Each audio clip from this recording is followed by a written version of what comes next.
Hello, my name is Dr. Chandra Bhushan. I work as Global Technical Marketing Manager at Elanco. Welcome to Third International Beef Symposium. Today I will talk about the strategic control of ticks and how you could reduce the number of treatments to manage and control ticks. Before I move ahead, did you know that 80% of the world's cattle population is at risk from the tick and tick-borne diseases? Ticks and tick-borne diseases induce a huge economic losses to the cattle industry globally. Look what happens in Brazil.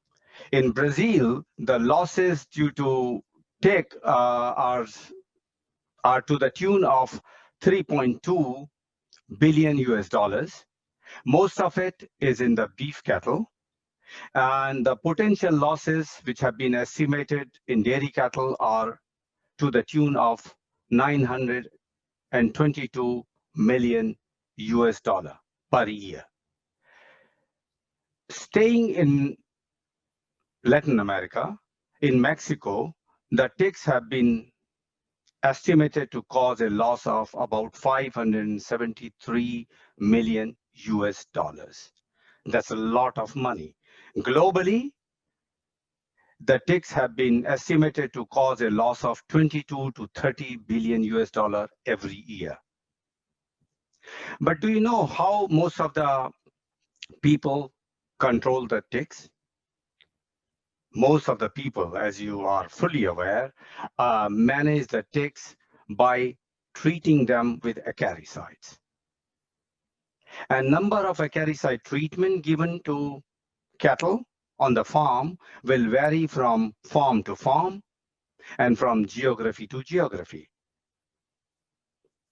What we did, we ran a market research in 3 countries of Latin America, Argentina, Brazil, and Mexico, and we asked 160 producers in each segment, dairy and beef in Argentina and Brazil, and less number of people in Mexico, 105 dairy producers and 99 beef producers, to know how many times they treat the animals every year.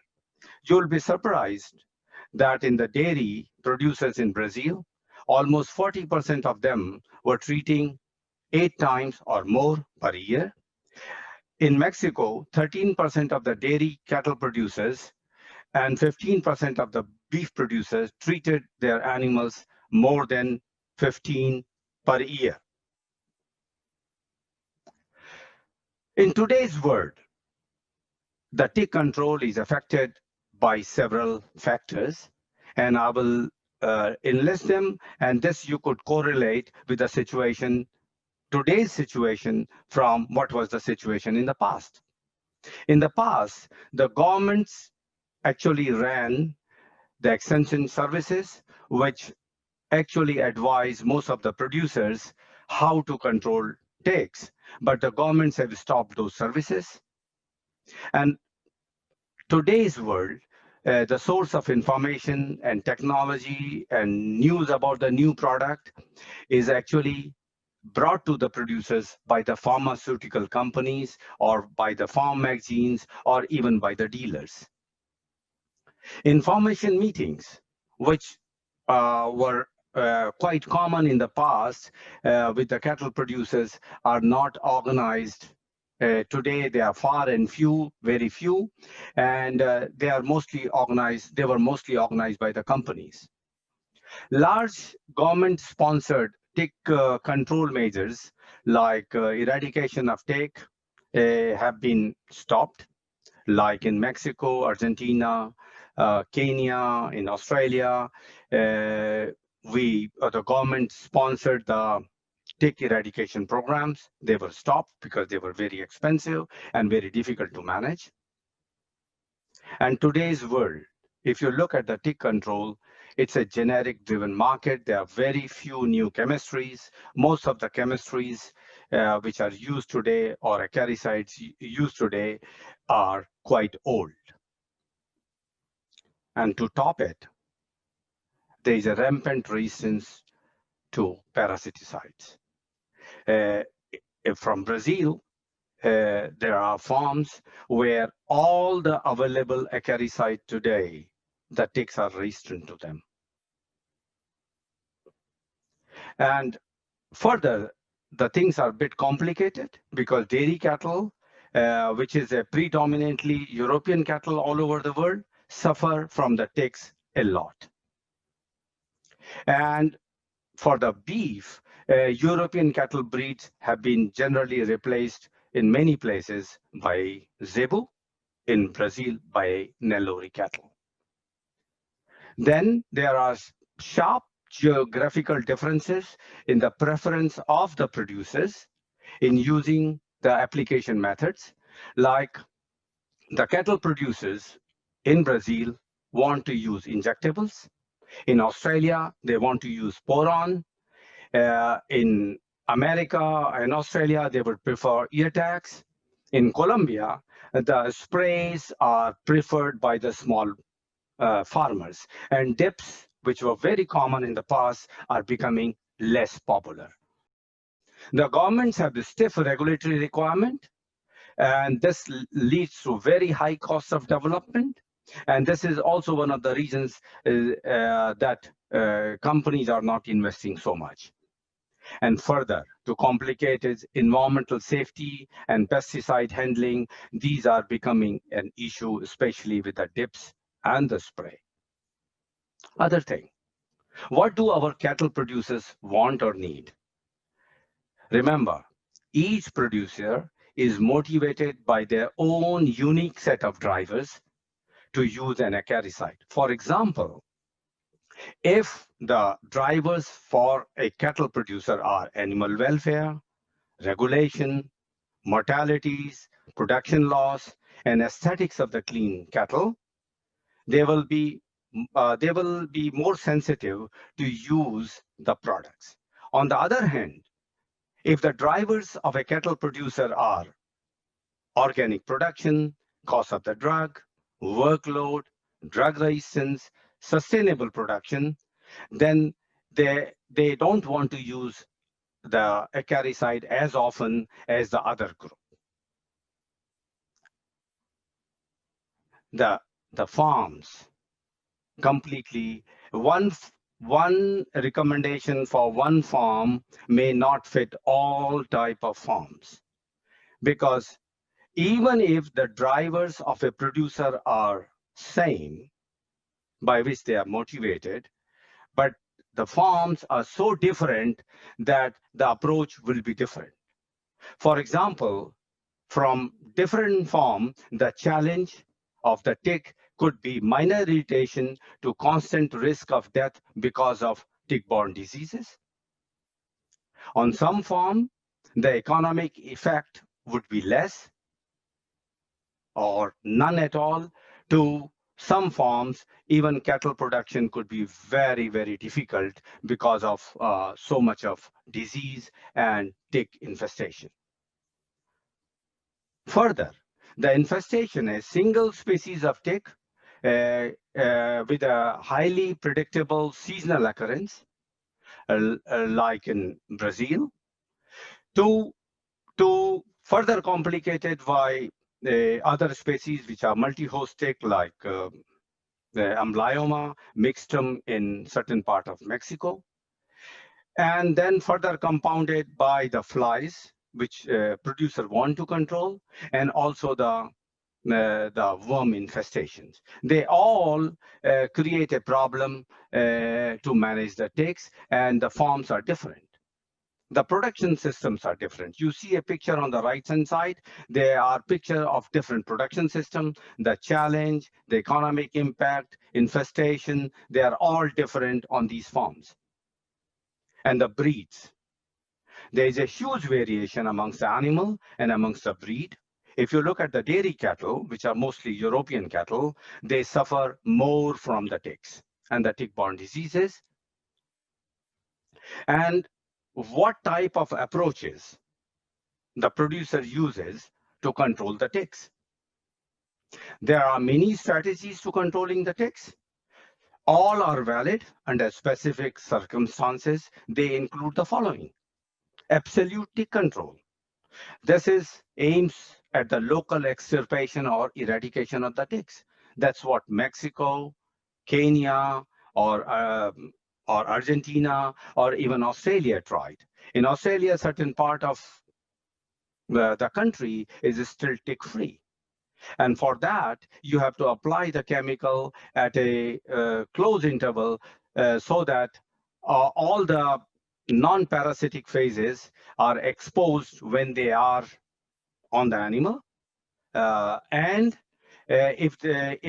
this treatment is done over a long period to kill those non-parasitic phases which have not approached the animal because of hunger.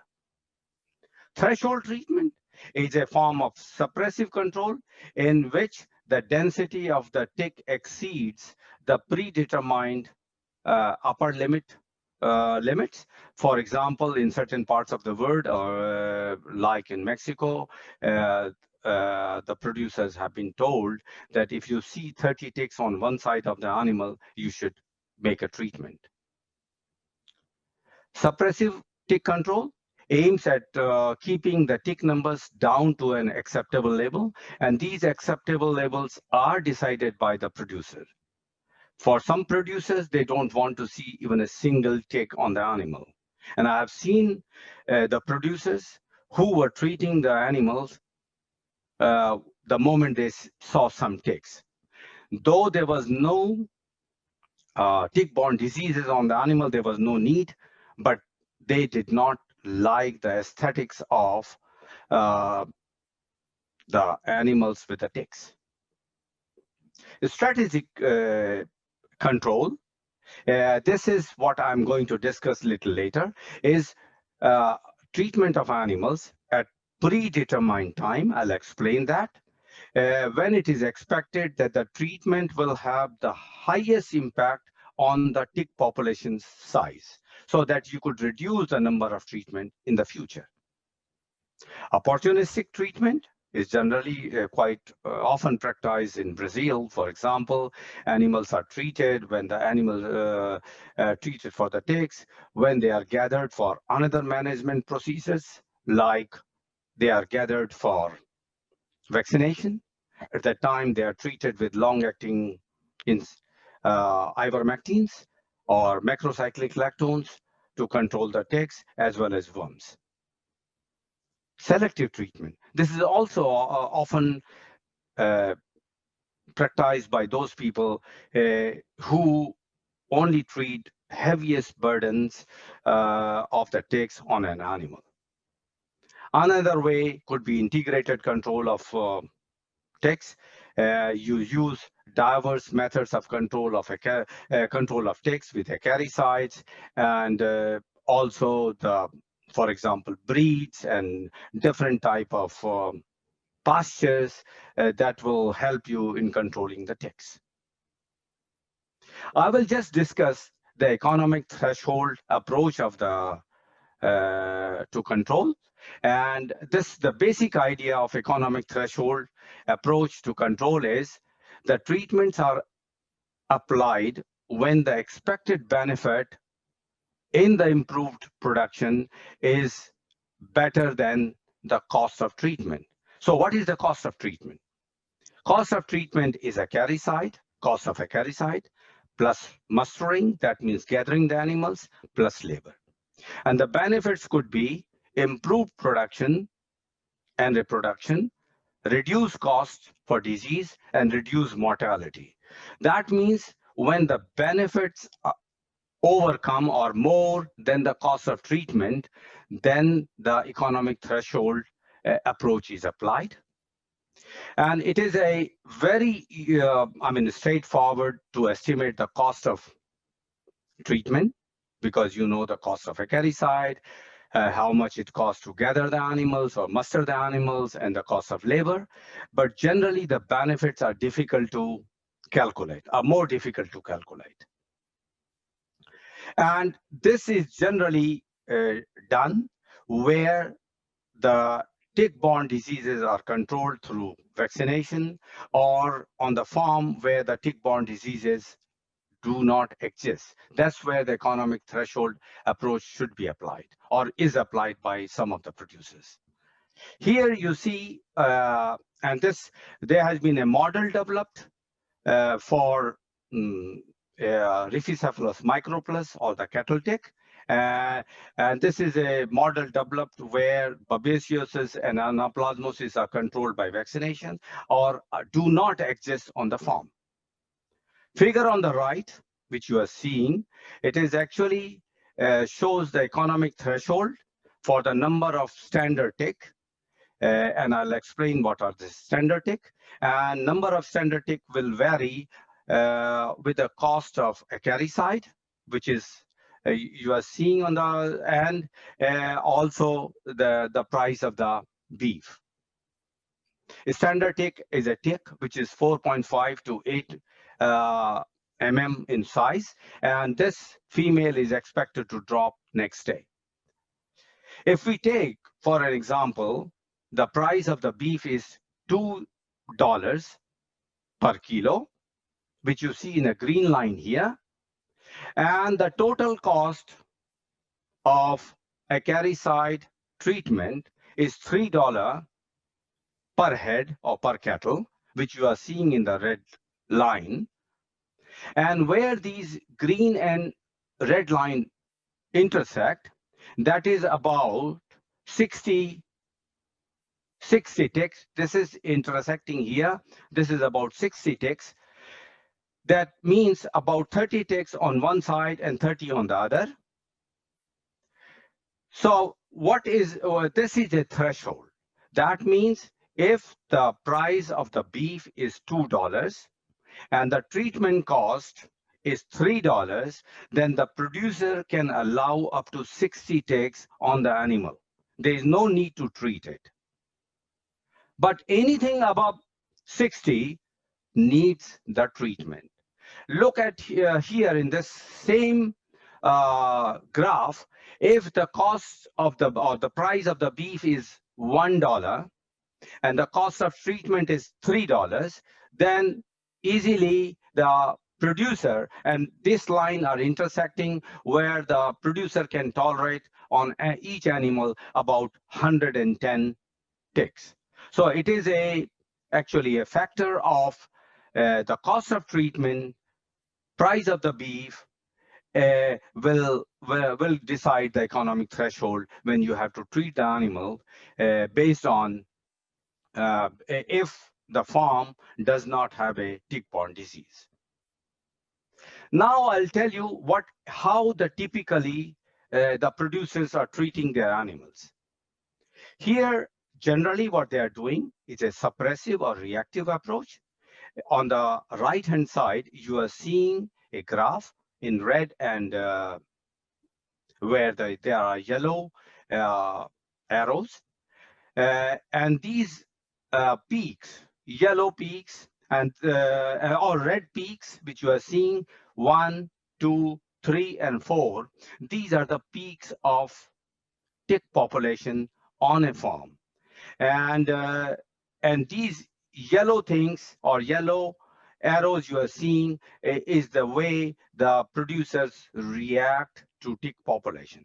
When they see number of animals having some ticks, maybe 100, 200, they start treating them. And if you look at the, I'll explain this epidemiology a little later, that's how they react generally. And this, they want to minimize the production losses, reduce the risk of tick-borne diseases, improve the animal welfare, or they might also dislike the appearance of tick-infected animals. This is a reactionary way of treating the ticks, which is most often used by most of the producers. And strategic control is sometimes confused by the producers and the advisors. They think this is a reactive control. but it is not. If you look at the right-hand side, these are the this is this picture or this is a picture of southern hemisphere, like in Brazil, in Australia, or in Argentina, where if you see the tick population is in October, November is a very low number of ticks. Coming to December and January, their tick population is increasing. This is the second generation. Then there is a third generation, which is large. And then there is a fourth generation of ticks, which is happening between May and June. The ticks life cycle on the cattle is about 21 days, and it is about 7 to 8 weeks non-parasitic phase. See, this is the four what you call populations, and if you want to control them, this is the strategic control that you treat right now. You start treating when the tick population is still low, and this is the treatment which will have the most impact on the population later in the life. So in the strategic approach, treatments are applied at a predetermined interval to maximize the impact on the total population. And in this example, they have been treated with a short-acting acaricide like amitraz, and this was treated each 3 weeks to reduce the population later. But in northwestern Argentina, the major peak occurs in autumn, and then decreasing towards winter and early spring. So accordingly, animals are treated in late winter and spring to suppress the first generation, and that stops the larger population in the autumn. And there are several protocols available to that, and this probably you could discuss with your Elanco technical team on the ground how we should treat with our level product strategically. This is what I have discussed, that by knocking the first large proportion of the first generation, the second and third generation and fourth generation will be substantially reduced. Here is a population dynamics of a single host tick in the southern hemisphere. This is a graph which has been taken and from one of the published journals or publications. The generation one is which is happening in the early spring, and usually a small number of ticks, and which are often not detected, but we have to treat that at that time. This generation is generally quite synchronous, and because the temperature and humidity act similarly over overwintering eggs. This is the second generation, which is happening in the spring, so about 8 to 10 weeks after the first generation. The third is about 7 to 8 weeks after the second generation, and then is the generation 4. So how do we manage these generations? I'll show you an example from southern Brazil. Here, it has been recommended to treat in October, November, and December, and then in March, April. If you treat at that time, these peaks which you are seeing will be suppressed, and number of you don't have to treat, or you don't see this bigger population in the autumn or in the summer, and you could reduce the number of treatments. Similarly, in eastern Mexico, by 4 treatments, we can reduce the population dramatically. Instead of treating as a reactive way, whenever you see the ticks, you treat it. If you follow the treatment on a predetermined time when it will have the most impact on the tick population, it is easier to give lesser number of treatments. And I will suggest that wherever you are, you talk to a local Elanco technical guy or technical consultant. They will guide you how to manage the tick in your local area or local geography. So what are the take-home messages from my call? Change your current tick control practices, which are mostly suppressive or reactive. Reduce the frequency of treatment, because by strategically applying the product at the right time, you could reduce the number of treatments, and that will also help you in reducing the acaricide resistance development. Monitor the acaricide resistance on the farm, because applying the product which is effective will help you in strategically managing the ticks. Consult local veterinary institute who know the population dynamics of ticks in your area. Consider also the non-chemical method of control wherever possible, like using the zebu cattle. And definitely consult your Elanco technical guy or technical consultant who know the epidemiological situation of the ticks in your area and can guide you through how to use the product strategically to manage or to reduce the number of tick treatments and manage the tick population on your farm. Thank you very much.